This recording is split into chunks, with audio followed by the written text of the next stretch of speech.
this is Britt Caswell with another example video. In today's video, I'm covering example 3 from section 9-3 in the SavvasRealize Algebra 1 textbook. The goal of today's video is to write equivalent radical expressions with variables. Okay, so I'm doing a lot of what I did with examples 1 and 2, but now there's variables involved. And you know what? It still works out the exact same way. So let's go ahead and take a look. So when I'm dealing with the square root of 63x to the 9th, I'm going to start by breaking apart that 63. So I know 63 is 7 times 9, and that 9 is 3 times 3. So if I were to write this out in kind of an expanded form, I would have 7 times 3 times 3, and then x to the 9th means that I would have 9 x's here. Alright, now I'm going to show you guys a way to think about this without using all those x's, but just kind of bear with me because I want you guys to see that I'm pairing things up. I'm sorry if you hear wildness, my cat is having a great morning. So here I have a pair of 3's that comes out, and I see a pair of x's there, and I see a pair of x's here. There's another one, and one more. And so what's left in my radical? I still have a 7, and I still have an x. Now from here, I need to multiply the coefficients out, right? So I need to multiply all the stuff that's in front of the radical. So this turns into a 3x to the 4th, because there's 4 x's, and then times 7, or the square root of 7x.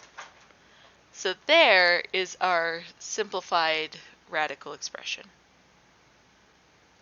Now another way to think about this, right? When we're doing this, when I'm finding these pairs, what I'm doing is I'm taking this exponent and dividing it by 2. Now 9 is odd, so I'm going to take off one of the x's and think about it as x to the 8th times x. So 8 divided by 2 is 4. That would get me my x to the 4th, and then you could see the x that's in there. So that might be a way to see it a little bit easier as well. But this is our final solution. Alright, so now let's try this with part A on the try it. So now the square root of 25, I know I have 5 times 5. And then x cubed tells me that there's 3 x's sitting there. So if I go looking for my pairs, I see I have a pair of 5's and a pair of x's, and I still have one x that's left in our little radical. C'est la vie, there it is. This next one's where it gets a little, it's a bit much, for sure. So here we go. So the square root of 4 is 2 times 2. So I'm going to take this x to the 17th, and I'm going to call it x to the 16th times x. Right? Because if I multiply those together, that's where the 17 comes from. And so when I'm looking for pairs, I see my pair of 2's, and then x to the 16th, if I take 16 and divide it by 2, I get x to the 8th.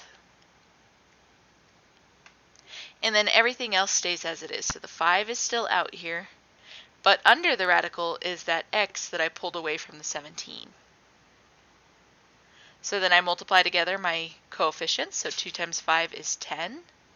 And then there's an x to the 8th root x. So there we have it. That's how to write equivalent radical expressions with variables. Until next time.